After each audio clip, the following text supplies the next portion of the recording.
ഇന്നലെ രാത്രി 11:45 ഈ സംഭവം.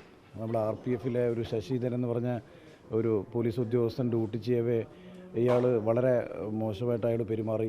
അയാൾ ലേഡീസിൻ്റെ വെയിറ്റിംഗ് റൂമിന് മുന്നിൽ പിന്നെ ഈ പ്രതി എന്ന് പറഞ്ഞ ആൾ കിടന്നുറങ്ങുമായിരുന്നു. അപ്പോൾ അയാളുടെ ബാഗും ഫോണും കുറച്ച് ദൂരെയായിരുന്നു. അപ്പം ഈ നമ്മൾ RPFിലെ അവർ ഡ്യൂട്ടി ചെയ്യുന്ന സമയത്ത് ഇയാളോട് പറഞ്ഞ് നിങ്ങളുടെ ബാഗും ഫോണും എടുത്ത് വെക്ക്, നഷ്ടപ്പെടാൻ സാധ്യതയുണ്ടെന്ന് പറഞ്ഞപ്പോൾ അയാൾ യാതൊരു പ്രകോപനമില്ലാതെ ഈ നമ്മുടെ RPFിൻ്റെ ഡ്യൂട്ടിയിലുള്ള ഉദ്യോഗസ്ഥരെ പിന്നെ കയ്യേറ്റം ചെയ്യാനുണ്ടായത്.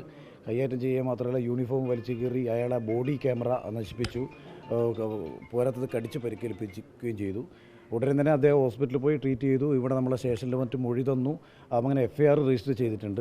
അപ്പോൾ കേസ് ഇപ്പോൾ അന്വേഷണത്തിൻ്റെ ഘട്ടത്തിലാണ്. അവൻ്റെ ഇന്നലെ തന്നെ ഞങ്ങൾ പിന്നെ അവനെ കസ്റ്റഡിയിൽ എടുത്തിട്ടുണ്ടായിരുന്നു. പ്രതിനെ കയ്യോടെ പിടിച്ചു, ഡോക്ടറെ കൊണ്ടുപോയിട്ട് മെഡിക്കൽ ചെയ്തിട്ടുണ്ട്. ഇപ്പം രാവിലെ തന്നെ അറസ്റ്റ് രേഖപ്പെടുത്തുന്നുണ്ട്.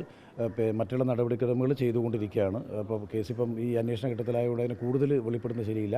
അദ്ദേഹത്തിന് ഈ RPF ഉദ്യോഗസ്ഥന് പരിക്കുണ്ട്, കൈക്ക് കടിച്ച് പരിക്കേൽപ്പിച്ചിട്ടുണ്ട്. പോരാതെ അയാളുടെ ബോഡി ക്യാമറ അയാൾ നശിപ്പിച്ചിട്ടുണ്ട്, യൂണിഫോം കയറിയിട്ടുണ്ട്. ഇപ്പോൾ ഈ സംഭവം നടക്കുമ്പോൾ നമ്മളും ഒക്കെ ഡ്യൂട്ടിയിലുണ്ടായിരുന്നു. ഞങ്ങളൊക്കെ ഓടിയെത്തി. പക്ഷേ പ്രതി പിന്നെ നല്ല അക്രമാസക്തനായിരുന്നു. ഞങ്ങൾ കീഴ്പ്പെടുത്തി ഇവിടെ സ്റ്റേഷനിൽ കൊണ്ടുവന്നു. അങ്ങനെ കൈയോടെ ഹോസ്പിറ്റലിൽ കൊണ്ടുപോയിട്ട് പിന്നെ വൈദ്യപരിശോധന നടത്തി കസ്റ്റഡിയിൽ ആ സമയത്ത് തന്നെ കസ്റ്റഡിയിൽ എടുത്തിട്ടുണ്ടായിരുന്നു. അതിനുശേഷം ഇപ്പം അറസ്റ്റ് നടപടിക്രമങ്ങളും ബഹുമാനപ്പെട്ട കോടതി മുമ്പാകെ ഹാജരാക്കുന്നുണ്ട്. അപ്പോൾ അദ്ദേഹത്തിൻ്റെ ഫോട്ടോ ഷെയർ ചെയ്യുന്നതിന് ബുദ്ധിമുട്ടുണ്ട്. കാരണം എന്ന് വെച്ച് കഴിഞ്ഞാൽ നമ്മൾ അന്വേഷണ അവസ്ഥയിലായതുകൊണ്ട് പിന്നെ നമുക്ക് തരാൻ ബുദ്ധിമുട്ടുണ്ട്.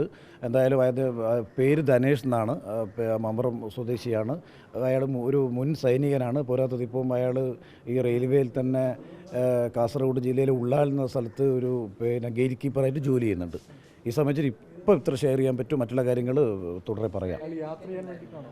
അയാൾ ഈ രാവിലെ ഡ്യൂട്ടിക്ക് കയറാൻ വേണ്ടിയിട്ട് വെസ്റ്റ് കോസ്റ്റിന് പോകാൻ വേണ്ടി വന്നതാണെന്നാണ് നമ്മൾ ചോദിച്ചപ്പം പറഞ്ഞത്. അപ്പം എന്തെങ്കിലും ലഹരിൻ്റെ ഉള്ളതാണോ എന്നുള്ളത് ഞങ്ങൾ പിന്നെ കൺഫേം ചെയ്യാൻ വേണ്ടി പറ്റിയിട്ടില്ല. എന്തായാലും വൈദ്യപരിശോധനയിൽ പിന്നെ ഒന്നും വെളിപ്പെട്ടിട്ടില്ല. ഡോക്ടർ പിന്നെ ഞങ്ങൾ കസ്റ്റഡിയിലെടുത്ത് ഡോക്ടറെ കൊണ്ടുപോയി വൈദ്യപരിശോധന നടത്തി കസ്റ്റഡിയിൽ സൂക്ഷിച്ചിട്ടുണ്ട്. ഇന്നലെ രാത്രി 12 മണിക്കടുത്താണ് ഈ 1-ാം നമ്പർ പ്ലാറ്റ്ഫോമിൽ ലേഡീസിൻ്റെ വെയിറ്റിംഗ് റൂമിലാണ് ഈ പിന്നെ ഈ നമ്മുടെ RPFിൻ്റെ ഉദ്യോഗസ്ഥനെ കൈകാര്യം ചെയ്തത്. അയാളെ കൈവശം ടിക്കറ്റ് ഉണ്ടായിട്ടില്ല.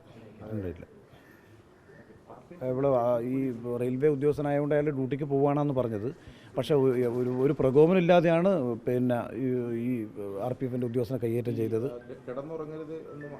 അല്ല, ഇയാൾ കിടന്നുറങ്ങുന്ന സമയത്ത് അയാൾ ബാഗ്, മൊബൈൽ ഫോൺ താഴെ തെറിച്ച് വീണിട്ടുണ്ടായിരുന്നു. അപ്പോൾ അവർ പട്രോളിങ് ചെയ്യുന്ന സമയത്ത് ഇയാളോട് പറഞ്ഞ് നിങ്ങൾ ഉറക്കത്ത് തട്ടി വിളിച്ചിട്ട് പറഞ്ഞ് നിങ്ങൾ മൊബൈൽ ഫോൺ താഴെയുണ്ട്, അത് എടുത്തു വെക്കുമെന്ന് പറഞ്ഞത് മാത്രമേ പറഞ്ഞുള്ളൂ. അപ്പോൾ അതിൽ പ്രകോപിതനായിട്ടാണ് ഇയാൾ പിന്നെ വളരെ മോശമായിട്ട് സംസാരിച്ച മാത്രമല്ല ഈ ഉദ്യോഗസ്ഥനെ കയ്യേറ്റം ചെയ്തപ്പം പിന്നെ ഈ കടിച്ച് പരിക്കേൽപ്പിക്കുക മാത്രമല്ല ഈ ബോഡി ക്യാമറ നശിപ്പിച്ചിട്ട് ആ വകുപ്പുകൾ ഉൾപ്പെടെ കേസെടുത്തിട്ടുണ്ട്.